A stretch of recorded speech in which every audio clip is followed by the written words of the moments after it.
Hey there, coming at you with a level 50 warrior guide. This is Shadowbringers 5.0.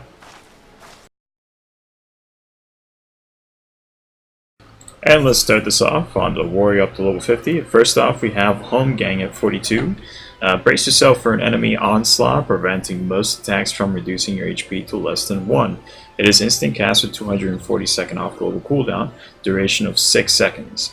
When a target is selected, halts their movement with the chains. So basically, this is your Invuln status ability. Make sure you can use some sort of macro on this to let the healer know that you're about to basically go Invuln. So how this works is you're going to be chained to a target. You need to select the target no matter the distance. You need to be aware that this also has a certain distance that you cannot go far to from it. Notice how my ability is selected here, but if I go too far away, you're going to notice a little X, a little red X on the bottom left corner, like it is there now. Now, if you're too far away from the target, I'm pretty good right here. You won't be able to select this. Now, this is crucial. If you're too far away, make sure you select the target that's closer to you. This is your first invuln that you prop as soon as you've landed on how many targets you want to land. Typically, if you're pulling large, this is the best time to pop your invuln. So if you're down to roughly 30% health, go ahead and pop your invuln. That will let the healer know that you have just popped your invuln. There's no need to heal until the timer has almost expired. So if you're typically playing with a white mage, they're going to pop their benediction right around 2 to 1 second. Try not to last too long. But what this will do is your health will not drop below 1 point. As soon as that timer expires, if there is a chance of death if you're very low health. Go ahead and just pop that, and as soon as it's about to be 2 to 3 seconds, then start popping things like Vengeance and Arm's Length. That's the best time to start popping those, so you can kind of help the healer bring your health back up. And moving on to level 50, we get Storm's Eye, delivers an attack ability of 100. This combos out with your main. So instead of using your Storm's Path, you're going to use your Storm's Eye.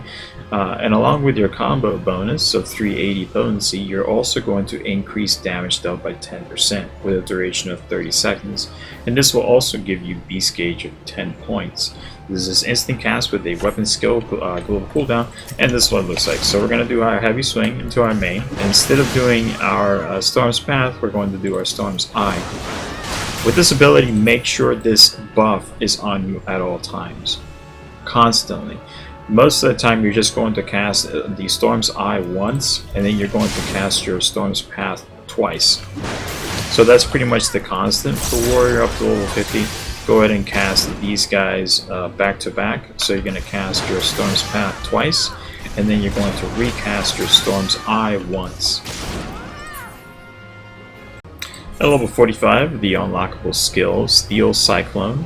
It is a weapon skill with an instant cast, and it has a weapon skill, so it has a global cooldown.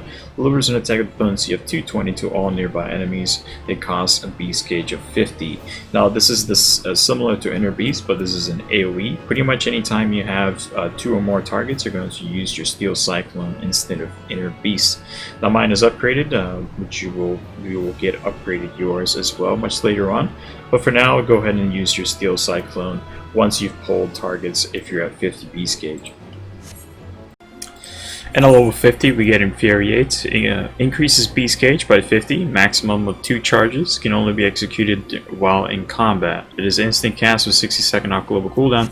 The first thing you'll do is you'll probably think, maybe I can just pop both of these. That's your first mistake. Pop one, get your Storm's Eye in, do your Steel Cyclone, and then pop the second one. That's how you do it. That's how you maximize your charges. If you pop both of them and then you do your normal rotation to get your Storm's Eye, you've already missed out on 20 beast gauge.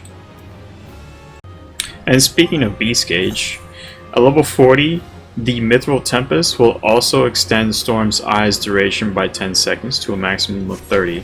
So we're going to do our Storm's Eye. Now that we're in Storm's Eye, you typically do your AoE rotation from here on in, so we're going to do our Overpower. Notice how it's at 24, 23, 22. I do my Tempest, and it goes back up to 30. We're back at it again, ladies and gentlemen. Back at it again. And welcome, this is a Warrior Guide to level 50. This is a dungeon example right off the bat. Put on your Defiance. Remember, we have Holmgang now, so that's the first thing, the first cooldown we're gonna pop. So in terms of AoE, go ahead and grab aggro. That's the first thing you should do. Grab aggro on the number of targets that you want to grab, and then once that is accomplished, you're going to make sure that you put that Storm's Eye on your character. Spot Vengeance and Arm Sling. Now that we have that on us, we're going to do our AoE rotation.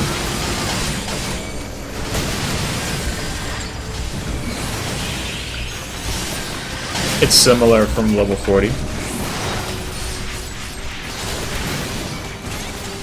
Don't worry too much about spending your gauge, unless that Infuriate is about to come back up online, which it is about now. So we're going to pop the Cyclone, and then we're going to pop the Infuriate.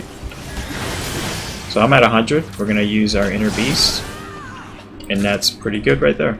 So for the single target rotation, put your Infuriate on cooldown. Remember, you have 2 charges. You don't have to put them both instantly on cooldown, but make sure you put the Storm's Eye as soon as you're able to, and then pop that Berserk.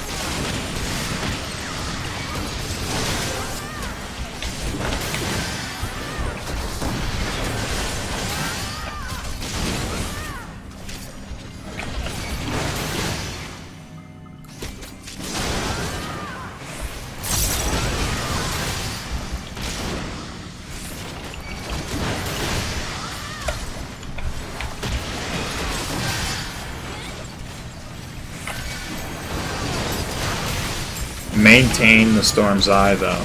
That's probably the most crucial part. I'm gonna pop a cooldown here.